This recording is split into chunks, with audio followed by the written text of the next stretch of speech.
Euh, c'est ça la cabou, la magie cabou, la bibidi babidi-bou.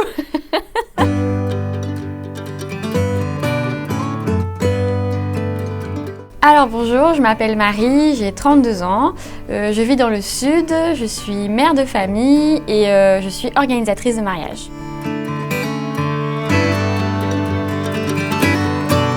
Alors ça commence déjà avec la vie de famille parce qu'il faut faire partir les enfants à l'école, etc. Et puis après, moi j'ai fait le choix d'avoir un bureau à part entière, donc qui est dans l'ouest, à Saint-Gilles. Et on imagine beaucoup qu'une organisatrice de mariage, c'est des fleurs, des paillettes, etc. Mais il y a un gros travail devant un ordinateur, des envois de mails, des demandes de devis. Il y a un gros travail qu'on dit un peu de paperasse à faire en amont. Et puis après, il y a tout ce qui est réalisation de mariage, quoi. J'ai choisi ce métier parce que c'est un rêve finalement depuis toute petite. Enfin, moi, quand je regardais Cendrillon, je voulais pas être Cendrillon, je voulais être la marraine, la bonne fée, parce que c'est elle qui a les pouvoirs, c'est elle qui peut tout faire. Et je suis amoureuse de l'amour, je pense. Je suis amoureuse des mariages, de ce que ça symbolise, de ce que ça veut dire un mariage finalement. C'est pas que la fête, c'est aussi tout ce qu'il y a derrière.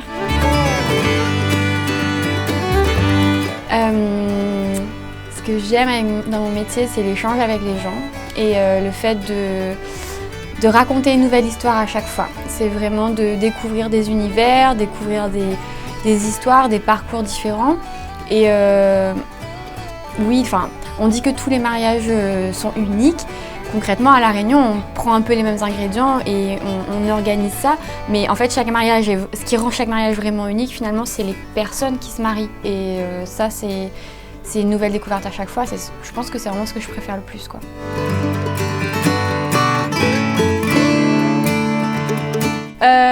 Gestion de crise, c'était surtout les deux mamans des mariés qui ne se supportaient pas et qui finançaient le mariage. Donc ça a été très compliqué parce qu'elles avaient leur choix à elles et elles faisaient en sorte que leur choix soit radicalement opposé au choix de l'autre maman. Donc du coup, moi j'avais des appels des deux mamans qui me demandaient des choses complètement opposées et que les enfants étaient même pas au courant, et ça a été très très très compliqué à gérer parce qu'en plus ça se faisait passer pour des surprises, donc ça a été compliqué.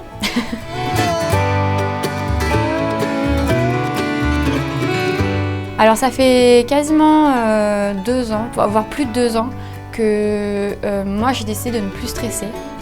Et c'est un peu comme quand on prend l'avion en fait, quand moi je prends l'avion, je regarde toujours l'hôtesse de l'air, je me dis si elle panique, je peux commencer à paniquer. Et si elle ne panique pas, c'est que tout va bien. Et c'est un peu ce que je fais avec mes mariés, c'est-à-dire que je leur dis que si moi je ne stresse pas, ils n'ont aucune raison de stresser. Et en fait, c'est une phrase que je leur dis souvent, mais je refuse le stress en fait. C'est un mariage, il n'y a pas de raison de stresser, tout va bien. Il y a toujours des imprévus, ça fait partie du jeu, mais le plus important finalement, c'est ça qui est important pour moi de véhiculer comme message, c'est de revenir à pourquoi on se marie. On ne se marie pas pour faire un mariage Instagram, on ne se marie pas pour avoir des photos officielles, on se marie parce qu'on veut construire quelque chose. Et ça, quoi qu'il arrive, c'est acquis.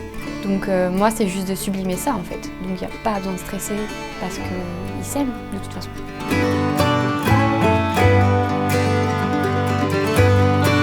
Oui.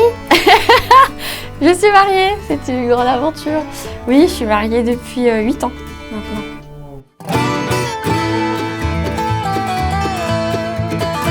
Ah oui, mon métier a radicalement changé ma vision du mariage. D'abord, ça l'a effrité parce que pendant plusieurs mois, même plusieurs années, en fait, moi, je voyais le plus beau de la vie d'un couple, en fait. C'est genre, on s'aime, on écrit nos vœux, elle est merveilleuse, on veut lui faire plaisir, tout ça. Et moi, je rentrais chez moi, c'était pas la même, quoi. Moi, j'étais dans la vraie vie. Donc, du coup, ça a été très compliqué. Et dans cette période-là, en fait, j'ai oublié, en fait, c'était quoi le mariage. Je suis revenue à ce que je ne voulais pas, c'est-à-dire que le mariage, c'était une journée de fête. Et j'ai oublié que derrière, c'était un monde à construire à deux. Donc, dans un premier temps, ça a cassé mon image idyllique du mariage. Ça a même cassé mon mariage, en fait, concrètement. Pendant 1 an et demi, ça a été très, très compliqué, voire 2 ans.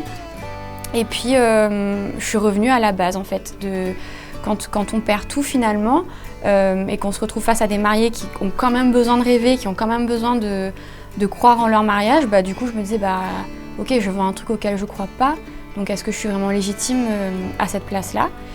Et j'ai pris le temps de me poser les bonnes questions, de déprimer un peu et de remonter la pente et de sauver mon mariage. Donc ça fait aujourd'hui, ça va faire 3 ans que les choses sont rentrées dans l'ordre et que j'ai vraiment compris que je croyais vraiment en cette valeur-là en fait, et que c'était pas juste ni un métier, ni juste un jour il y a 8 ans où j'ai fait ma princesse.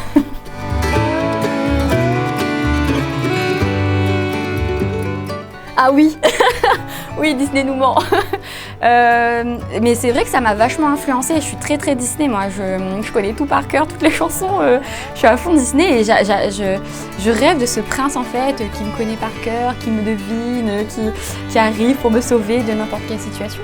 Mais ouais, Disney nous ment parce qu'on est acteur chacun de son propre bonheur, et moi je mettais mon bonheur dans les mains de quelqu'un d'autre en fait. À partir du moment où j'ai compris que ce serait pas quelqu'un qui me sauverait, ce serait pas quelqu'un qui guérirait mes blessures du passé ou mes névroses ou voilà, j'ai plus rien attendu, on va dire entre guillemets, de l'autre en face, mais j'ai pris mes responsabilités et j'ai fait ma part.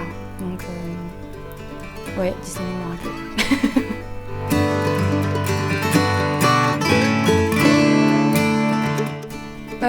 Ce que je peux dire, c'est qu'il faut être bien accompagné.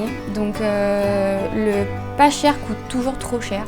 Donc s'il y a des offres qui vous semblent vraiment attractives, limite à la limite du sérieux, il faut se méfier parce qu'il y a le retour de bâton qui arrive en général dans les dernières semaines. Il faut faire les bons choix dès le départ. Il faut écouter, oui, son cœur, mais regarder aussi la réalité des contrats qui existent et qui vous protègent. Et puis après, voilà, ne pas oublier qu'une fois qu'on a choisi les prestataires, ils vont faire leur travail. Et en gros, le travail des mariés, une fois qu'ils ont confié leur mariage, c'est de se rappeler pourquoi est-ce qu'ils font tout ça, justement, et de ne pas oublier que derrière la fête, il y a une vie à construire.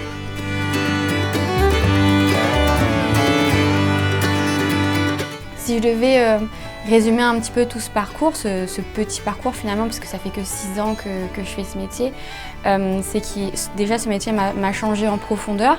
Il a changé la vie de ma famille, il a changé ma vision des choses. Et je pense que chacun, quand il fait ce pourquoi il est appelé, c'est ce qui arrive en fait. C'est qu'on ne peut pas rester indifférent quand on est à l'endroit où on doit être, à faire ce qu'on doit faire.